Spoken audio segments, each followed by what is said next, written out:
Hello viewers, स्वागत है आप सभी का मेरे यूट्यूब चैनल स्कूल ट्यूशन गुरुजी में। बच्चा हम कर रहे थे आपका चैप्टर या अध्याय magnetic effect of electric current, यानी विद्युत धारा के चुंबकीय प्रभाव। और इसमें हम कर रहे थे बच्चों एक्सरसाइज के क्वेश्चन 1 से 9 तक के हमने कर लिए थे। आज करेंगे 9 के बाद के। तो चलिए बच्चों शुरू करते हैं अपने क्वेश्चन आंसर्स को।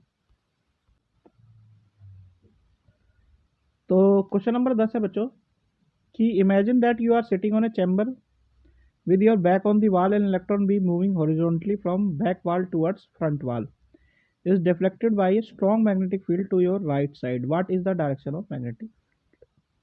यानी कल्पना कीजिए कि आप एक अक्षीय एक दीवार की ओर पीट करके बैठे हैं। इलेक्ट्रॉन किरणें जो पीछे की दीवार से सामने की दीवार की ओर क्षैतिज रूप में घूम रही हैं, एक मजबूत चुंबकीय क्षेत्र द्वारा आपके दाहिनी ओर विक्षेपित हो जाती है। चुंबकीय क्षेत्र की दिशा क्या होगी? तो इसे हम डिटरमाइन करने के लिए क्या यूज करेंगे? फ्लेमिंग का लेफ्ट हैंड रूल यूज करेंगे बच्चों। तो डायरेक्शन मैग्नेटिक फील्ड परपेंडिकुलर होती है डायरेक्शन ऑफ करंट की, and the direction of deflection that is either upward और डाउनवर्ड। तो यहाँ पे डायरेक्शन ऑफ करंट क्या होगी? फ्रंट वाल टू बैक वाल, क्योंकि नेगेटिव चार्ज पार्टिकल्स क्या करते हैं? उल्टे मूव करते हैं। तो डायरेक्शन ऑफ मैग्नेटिक फोर्स क्या होगी? राइटवर्ड होगी। एंड द फ्लेमिंग के लेफ्ट हैंड रूल के हिसाब से तो डायरेक्शन ऑफ मैग्नेटिक फील्ड क्या होगी? इनसाइड द चैम्बर डाउनवर्ड होगी बच्चों। चलिए अगला क्वेश्चन देखते हैं। अगला क्वेश्चन है आपका क्वेश्चन नंबर 11। क्वेश्चन नंबर 11 है draw a level diagram of an electric motor, explain its principle and working, what is the function of a split ring in an electric motor. तो electric motor क्या है? Convert करती है electrical energy को mechanical energy में। ये इसका diagram है कि यानी कि एक साइड में नॉर्थ पोल, एक साइड में साउथ पोल, और उस पर कुछ हमने करंट दिया तो ये घूमना शुरू करेगी। ठीक है। अब जब करंट होता है बच्चों, वो क्या करता है? आपका जो आपकी जो कॉयल है MNST जो दिख रही है आपको, उससे स्टार्ट करता है एंटी क्लॉकवाइज रोटेट करना डायरेक्शन में, क्योंकि डाउनवर्ड फोर्स होती है MN पे और साइमल्टेनियसली अपवर्ड फोर्स होती है अलोंग दी ST। तो एज ए रिजल्ट क्या होता है? कॉयल रोटेट करती है एंटी क्लॉकवाइज डायरेक्शन में। तो करंट क्या करता है? लेंथ में फ्लो करता है MN में और M to N, और मैग्नेटिक फील्ड क्या करती है? लेफ्ट टू राइट एक्ट करती है। अब यहाँ पे फ्लेमिंग का लेफ्ट हैंड रूल काम करता है, जिसकी वजह से डाउनवर्ड फोर्स के एक्ट करने से MN लेंथ पे करंट फ्लो करता है, और ये क्या करती है? घूमने में जो है बेसिकली काम करती है, हाफ सर्कल पूरा करती है, और जो ब्रशेस होते हैं वो कंप्लीट सर्कल को पूरा कराते हैं बच्चों उसमें। क्वेश्चन नंबर 12 देख लेते हैं। क्वेश्चन नंबर 12 क्या कहता है? नेम से some devices in which electric motors are used, यानी कि कुछ उपकरणों के नाम बताने हैं जिसमें विद्युत मोटर का उपयोग किया जाता है। तो इलेक्ट्रिक फैन हो गया, वाटर पंप हो गया, मिक्सर हो गया, आपका वॉशिंग मशीन हो गया, इनमें हमारा विद्युत मोटर यूज होता है।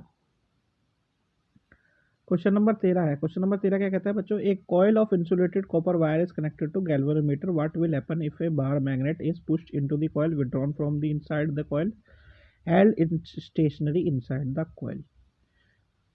यानी कि इंसुलेटेड तांबे के तार में कुंडली गैल्वेनोमीटर से जुड़ी हुई है। यदि बाहर चुंबक को उसके अंदर डाल धकेला जाता है, कुंडली से बाहर हटाया जाता है या कुंडली के अंदर स्थिर रखा जाता है, तो क्या होगा?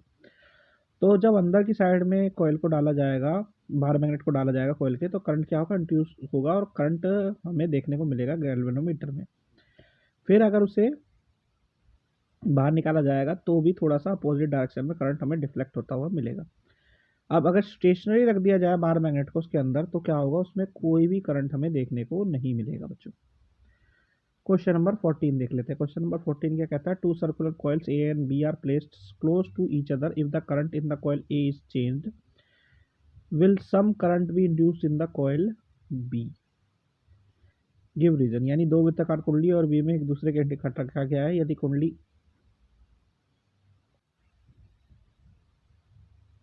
तो कुंडली ए में धारा बदल दी जाए तो क्या कुंडली बी में भी धारा प्रवाहित होगी? कारण देना है। तो होता क्या है बच्चों? करंट जो कॉइल ए में है, अगर चेंज होगा मैग्नेटिक फील्ड, उसके साथ एसोसिएटेड चेंज जो होगा वो मैग्नेटिक फील्ड जो कॉइल बी में है उसमें भी अंडर को चेंज होगा।